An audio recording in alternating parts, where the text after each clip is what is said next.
We've been using networks to model a variety of things. We've used social networks to represent the friendships among people, economic networks to capture the links between buyers and sellers, and now we'd like to talk about a different type of network, an information network, which expresses logical relationships among pieces of information. The heart of this discussion will be sort of a key example of an information network in modern society, which is the World Wide Web, something we use every day. The web is an application built on the internet, and it was essentially designed to solve a problem, to fill in something the internet lacked for the first 2 decades of its existence. All through the 1970s and 1980s, the internet was good for allowing secure access to remote computers, but there wasn't really an easy way to make files public to the whole world. That changed rapidly in the era right around 1989, 1991, when Tim Berners-Lee and a small team at CERN in Switzerland created the web. The web was based on three key ideas, really. One, it provided an easy way to make documents, the web pages, public for the whole world to see. A second was that it gave users an easy way to view these pages using browsers. And the third, which is really the heart of our discussion here, is that it was based on a way of connecting these pages using links. And it was really this that turned the web into a network.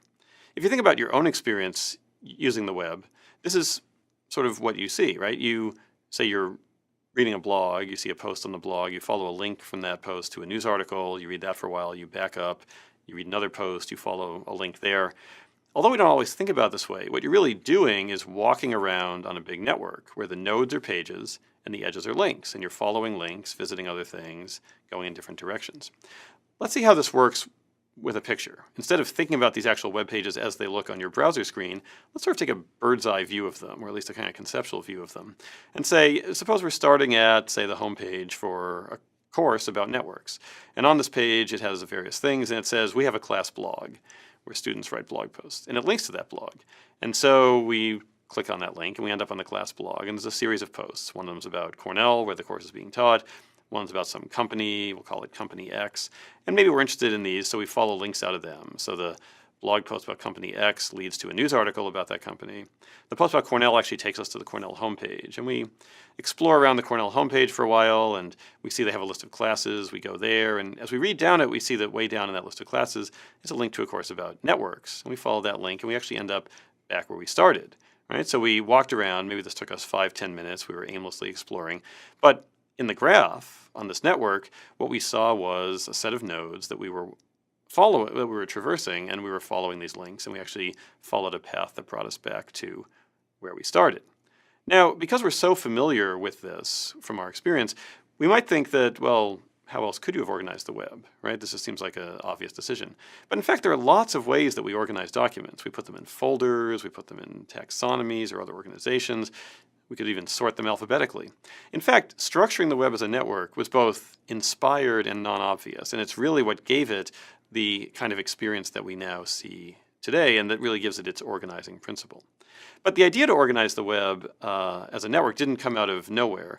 It was really based on an idea called hypertext that had really been pursued very passionately by a group of computer scientists, beginning with researchers like Ted Nelson in the 1960s.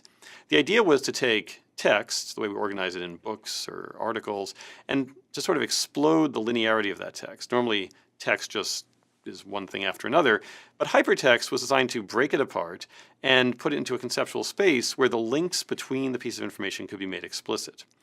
Tim Berners-Lee and his team at CERN, when they created the web, Tim Berners-Lee had been someone who read about hypertext. He knew about hypertext, and it was in his mind when he was building the web. And so the architecture of the web was very much based on this idea of exploding text and exposing the logical links explicitly.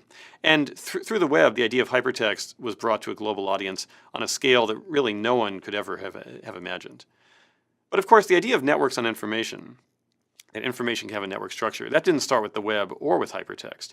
It really draws on a bunch of intellectual precursors that reach back to much earlier pre-technological eras. And so these intellectual foundations for network structure and information is something that drives how we think about the web and how it's organized, and that's what we'll talk about next.